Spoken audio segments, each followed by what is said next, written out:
Hello students, कैसे हैं आप सब। तो चलिए आज एक और वीडियो की शुरुआत करते हैं। इसमें हम स्टडी करेंगे इंटरनेशनल पॉलिटिक्स की रेलेवेंस, और ये जो है हमारे फर्स्ट वीडियो का ही कंटिन्यूशन है। इसमें हम जो है स्टडी करेंगे रेलेवेंस क्या है, इम्पोर्टेंस क्या है इंटरनेशनल पॉलिटिक्स की। लास्ट वीडियो में हमने स्टडी किया था इसकी जो है स्कोप और इम्पोर्टेंस। अब हम इसकी रेलेवेंस जो है वो स्टडी करने वाले हैं। तो सबसे स्टार्टिंग में हमारे पास जो है पॉइंट आता, आप इसके लिए नोट्स बना सकते हैं। यहाँ से ये पॉइंट्स हैं कुछ जो मैं आपके साथ डिस्कस करूँगी। आप जो है इन पॉइंट्स को फर्दर इलेबोरेटली डिस्कस करके लिख के अपने नोट्स को बना सकते हैं। तो चलिए स्टार्ट करते हैं। हमारा सबसे फर्स्ट टॉपिक है analysis of historical circum and social circumstances of the world. जब हम दुनिया की सारी जो हिस्टोरिकल और सोशल सिचुएशंस हैं उनको डिस्कस करेंगे, उनका एनालिसिस करेंगे, उसी के अकॉर्डिंग हम अपने इंटरनेशनल पॉलिटिक्स में आगे एक्ट करेंगे। जैसे we can find the solution of international problem by analysis of historical and social circumstances of the world. जब हम किसी देश की या फिर किसी जगह की हिस्टोरिकल और सोशल सिचुएशन को स्टडी करते हैं, पास्ट को, तो हम आज होने वाली प्रॉब्लम्स का भी सॉल्यूशन वहाँ से ढूंढ सकते हैं। This is the main point. अब इसका सेकेंड पॉइंट है inclusion of intellectual attributes in the foreign policy. इससे ये टोटली हमारा बेस्ड है इंटेलेक्ट पर। जो व्यक्ति हमारी फॉरेन पॉलिसी को डिज़ाइन करता है उसके इंटेलेक्ट पर जो है वो ही डिपेंड करता है, उसके इंटेलेक्ट पर, कि वो कैसी हमारी फॉरेन पॉलिसी डिफाइन करने वाला है या उसको बनाने वाला है। तो ये इसका थर्ड पॉइंट होगा contribution towards the world peace. इससे हम इंटरनेशनल पॉलिटिक्स में हम जो है दुनिया में शांति लाने के लिए कंट्रीब्यूशन कर सकते हैं।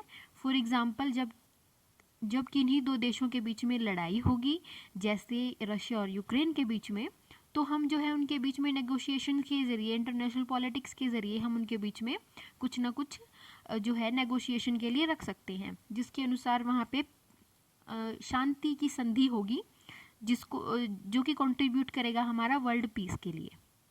फोर्थ पॉइंट है हमारा सिग्निफिकेंस टू द पॉलिटिशियन। अब ये पॉलिटिशियंस जो हैं वही होते हैं हमारे एक्टर्स जो एक्ट करेंगे किसी देश के लिए उनकी फॉरेन पॉलिसी में। तो ये हमारे पॉलिटिशियंस का बहुत बड़ा रोल रहता है। तो क्योंकि पॉलिटिशियन सॉल्व करते हैं हमारी प्रॉब्लम्स को, जो आजकल जो कई सारी प्रॉब्लम्स हैं, जैसे इंपीरियलिज्म हो गया, कॉलोनियलिज्म हो गया, international trade, globalisation of economy, new international system हो गया, डिसआर्मामेंट हो गया। तो इनमें सबसे पहले नंबर पे आता है जिसके साथ नेगोशिएशन की जाती है, दैट इज़ आवर पॉलिटिशियंस। तो हमारा फोर्थ पॉइंट ये फिनिश होता है। फिफ्थ पॉइंट है हमारा safe guard against the dangers. तो हम जैसे एक चीज़ को स्टडी करते हैं, जो हम यहाँ पे स्टडी कर रहे हैं इंटरनेशनल पॉलिटिक्स को, तो हम जो देश के अंदर या फिर दुनिया के अंदर जो जो डेंजर्स हैं, फॉर एग्जांपल हमारे पास इंटरनेशनल पॉलिटिक्स में हमारी थ्योरीज हैं बहुत सारी, जो जिन थ्योरीज को फॉलो करके हम जो है अपने देश को डेंजर से बचा सकते हैं। तो जैसे हमारे देश में भी फॉरेन पॉलिसी में अलग थ्योरीज को फॉलो किया जाता है, किसी और चीज़ में किसी और थ्योरी को, और पॉलिटिकल साइंस में बहुत सारी थ्योरीज आपको मिलेंगी जो हमें इंटरनेशनल पॉलिटिक्स में अप्लाई होती हैं, जिनके अनुसार हम अपने देश को किसी भी डेंजर से बचा सकते हैं। जैसे हमारे देश में है एक फिलॉसफी है हमारे देश की कि हम पहले जो है न्यूक्लियर चीज़ों का इस्तेमाल नहीं करेंगे, for example no first use policy. तो वो भी हमें हेल्प करती है इंटरनेशनल पॉलिटिक्स में डेंजर से बचाने के लिए। जब हम सबसे पहले यूज़ नहीं करना चाहते तो इसका मतलब हम किसी पे अटैक नहीं करेंगे पहले। तो ये हमारे लिए काफ़ी बेनिफिशियल रहेगा। नेक्स्ट है हमारे पास वर्ल्ड गवर्नमेंट और गोल। तो सिक्स पॉइंट है हमारा, हम जो है इंटरनेशनल पॉलिटिक्स के ज़रिए एक पूरी दुनिया में एक गवर्नमेंट बनाना चाहते हैं, जो हमारा गोल है। तो ये एक गवर्नमेंट के जैसा होगा कि सभी जो देश हैं वो एक दूसरे की कंसेंसस से काम करेंगे, कि एक बैकग्राउंड तैयार करेगी इंटरनेशनल पॉलिटिक्स एक पूरी दुनिया की एक गवर्नमेंट बनाने के लिए। तो जैसे हम सब ने मिलके जैसे यूएन बनाया, वर्ल्ड बैंक बनाया, तो ये एक वर्ल्ड गवर्नमेंट का ही एग्जाम्पल हम कह सकते हैं, एक एमएनसी का एग्जाम्पल कह सकते हैं। स्टडी अब नेक्स्ट है हमारा study of politics of struggle for power.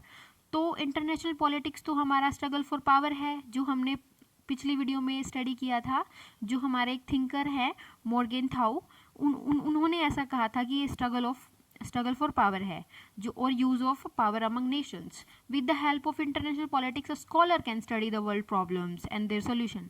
तो कोई भी व्यक्ति जो है, कोई स्कॉलर है, कोई एक बहुत अच्छा पढ़ा लिखा स्कॉलर है, वो इंटरनेशनल पॉलिटिक्स को स्टडी करके, इसमें सारी चीज़ों को स्टडी करके, फिर प्रॉब्लम्स को स्टडी करके उनके सॉल्यूशन निकाल सकता है। तो फ्रेंड्स, यहीं पे हमारी वीडियो फिनिश होती है। तो ये वाला टॉपिक हमारा इंटरनेशनल पॉलिटिक्स का डेफिनेशन, स्कोप एंड रेलेवेंस, ये हमारा फिनिश हो चुका है। इसके बाद हम नेक्स्ट जो है चैप्टर वो करेंगे, जो है हमारा इंटरनेशनल पॉलिटिक्स में हिस्ट्री और उसमें डेवलपमेंट। ओके, तो तब तक के लिए थैंक यू।